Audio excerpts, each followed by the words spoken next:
नमस्कार, आधार लाइव पर आपका स्वागत है। मैं हूं खुशी राय। 22 जनवरी को अयोध्या में रामलला की प्राण प्रतिष्ठा हो रही है। इसको लेकर ग्वालियर में भी कुछ संस्था कार्यक्रम कर रही हैं। तो हमारे साथ हैं अभी वैदिक प्रवक्ता आचार्य आनंद पुरुषार्थी। सर, जो ये यज्ञ हो रहा है, इसके फायदे क्या हैं? देखिए, यज्ञ का जो आज आयोजन आर्य समाज और पतंजलि योग समिति के संयुक्त तत्वाधान में यहाँ पर किया गया था। श्रीमती सुमन अग्रवाल जी इसकी संयोजिका थी। इसका मूल उद्देश्य ये था कि ये जो मकर संक्रांति का त्यौहार है, ये हमारी गति को उत्तर की ओर, प्रकाश की ओर करे और इसीलिए त्यौहार मनाया जाता है। प्रायः आने वाली पीढ़ी इसको भूल रही है, तो इसका स्मरण कराएं। दूसरा, इसका एक उद्देश्य और भी था कि मर्यादा पुरुषोत्तम रामचंद्र जी का ये जो हमारा मंदिर था, इसको विधर्मियों ने बाबर एक आक्रांता आया और उसने इसको तोड़ दिया और हम सबका एक ढंग से अपमान किया उसने। तो अब हमारे देश के प्रधानमंत्री एक नया स्मारक वहाँ पर मंदिर स्थापित कर रहे हैं, प्राण प्रतिष्ठा हो रही है। यद्यपि हम आर्य समाज की दृष्टि में परमात्मा को निराकार मानते हैं, मूर्ति पूजा नहीं करते हैं, लेकिन इस परिप्रेक्ष्य में हम उनके साथ हैं। आप कितने देशों में ये यज्ञ कर चुके हैं? मैं आर्य समाज का प्रचार तो बेटा मैं लगभग 12-14 देशों में कर चुका हूँ। दुनिया में लगभग 7 महाद्वीप हैं, उनमें लगभग 6 महाद्वीप के 12-14 देशों में मैं जा चुका हूँ। अभी भी मैं कुछ दिन पहले दुबई और मॉरिशस गया था और अभी 2 महीने बाद पुनः मैं बांग्लादेश फिर से जा रहा हूँ। पिछले साल भी गया था। मैं लगभग हर साल करीब 1-2 साल में किसी न किसी देश में जाता हूँ। वैदिक धर्म और संस्कृति के प्रचार का, उसके सिद्धांतों को बताने का मेरा प्रयास है। आज के कार्यक्रम के लिए आप क्या कहना चाहेंगे? मैं ग्वालियर के मेरे सभी भाइयों से निवेदन करना चाहता हूँ, ये एक संदेश देना चाहता हूँ कि अपनी अगली पीढ़ी को धर्म के बारे में लगभग जानकारी पहुँचाएं। नए बच्चे जो हैं वो इतना कैरियर बनाने में लग गए हैं कि अपनी जो वैदिक मान्यताएं हैं, अपने जो सिद्धांत हैं, मैं ये नहीं कहता कि आप पूरे वेदों को एकदम याद करके पूरा घोंट लो, ऐसा नहीं, लेकिन हमें थोड़ा थोड़ा तो पता हो कि हमारी संस्कृति का बीज कहाँ है, इनके सिद्धांत क्या हैं, इनसे हमारे जीवन में क्या लाभ हो सकता है, हमारे जीवन में हम अपने परिवार को कैसा अच्छा बना सकते हैं, राष्ट्र के लिए हमें कैसा चलना चाहिए, बुराइयों से कैसे बचना चाहिए, ये सब हमें थोड़ा थोड़ा पता होना चाहिए, जिससे कम से कम हम बहुत ऊंचे न जाएं तो हम नीचे तो न जाएं, कम से कम हम जहाँ खड़े हैं वहाँ तो हमारी संस्कृति में हम अडिग तो रह पाएं कम से कम। आचार्य जी, आपका बहुत बहुत धन्यवाद जो आपने यहाँ पे आके ग्वालियर वासियों को और इतनी अच्छी शिक्षा दी है, इतना सब कुछ बताया है। ये जो मिस हिल स्कूल में कार्यक्रम हो रहा है, इसका क्या उद्देश्य है?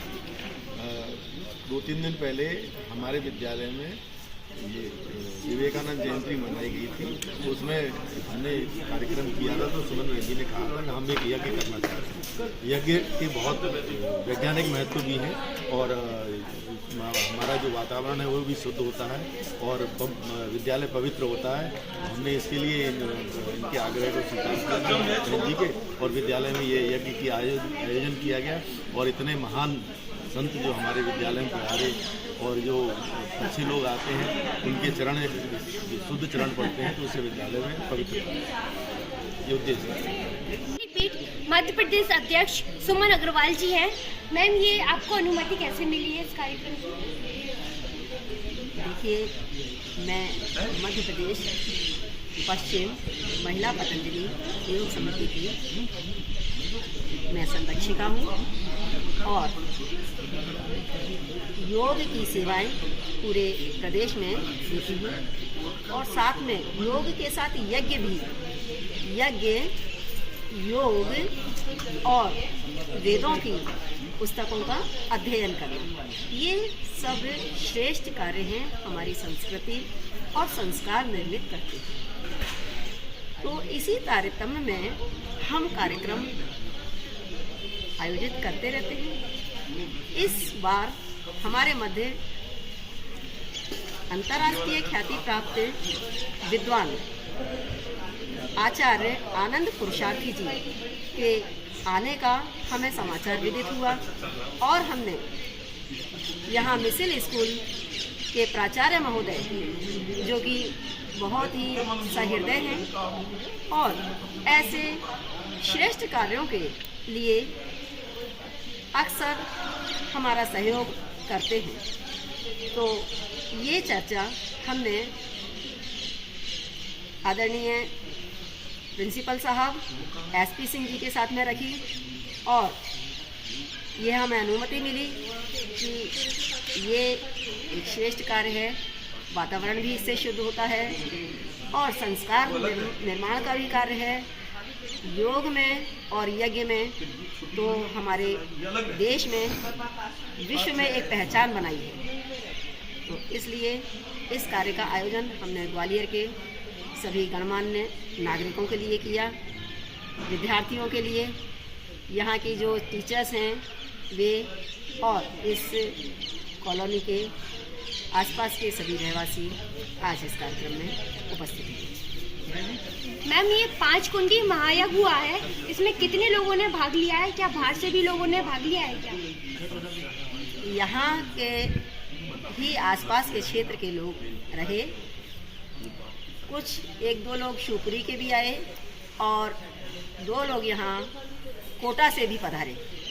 तो इस तरह से जिन जिन तक खबर पहुँची वे सभी इस यज्ञ में शामिल होने के लिए आतुर होते हुए बड़े ही प्रसन्न हृदय से आए कि हमें एक श्रेष्ठ कार्य में, वो भी संक्रांति के शुभ अवसर पर ये यज्ञ कार्य हुआ जो कि सभी के लिए श्रेष्ठ है। मैम, इस यज्ञ का उद्देश्य क्या है? इस यज्ञ का उद्देश्य पर्यावरण शुद्धिकरण, साथ ही आध्यात्मिकता से भरा हुआ जीवन और वेदों की इस धारा को निरंतर जन जन में प्रवाहित होती रहे। जब ऐसे यज्ञ होंगे तो हम प्रतिदिन, ये हमारे नित्य कर्म की एक विधि है कि हमें नित्य कर्म करना चाहिए, यज्ञ को नित्य करना चाहिए। जब यहाँ से प्रेरणा लेंगे लोग तो अपने घरों में नित्य यज्ञ करेंगे, यही इसका उद्देश्य है।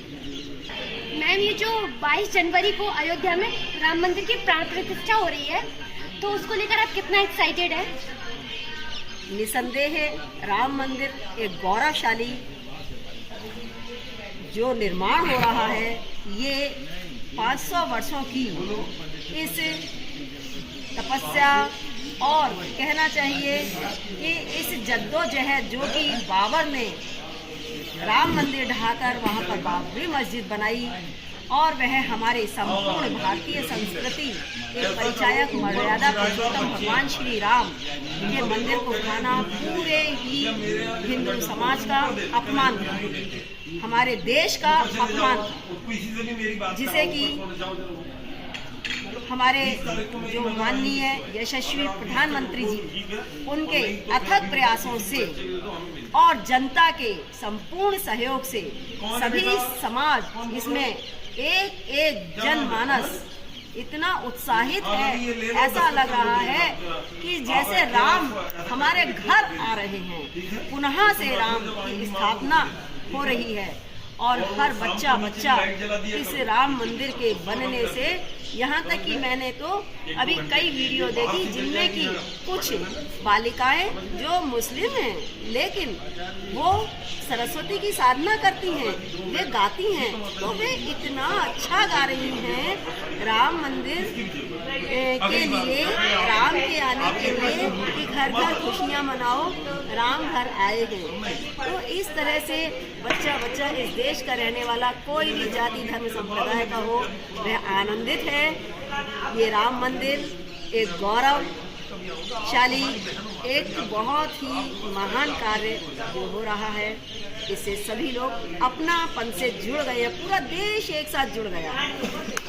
सर, आप कितने एक्साइटेड हैं रामलला प्राण प्रतिष्ठा के लिए? पूरा भारत वर्ष एक्साइटेड है रामलला के प्राण प्रतिष्ठा के लिए, और इस समय तो प्रधानमंत्री जी ने कहा है भीड़ भी है, तो जब समय मिलेगा जितने जल्द से जल्द हम वहाँ जाने का प्रयास करें।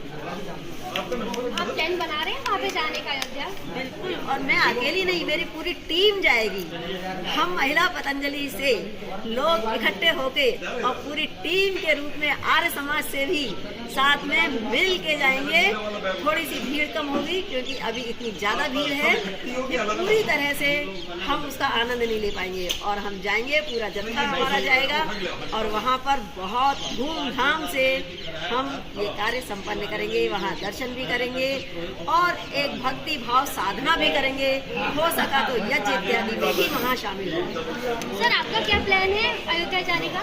मैंने बताया ना, जैसे ही भीड़ कम होगी तो हम सपरिवार अपने मित्रों के साथ। मैं खुशी रहे। अभी के लिए बस इतना ही। देखते रहिए आधार लाइव।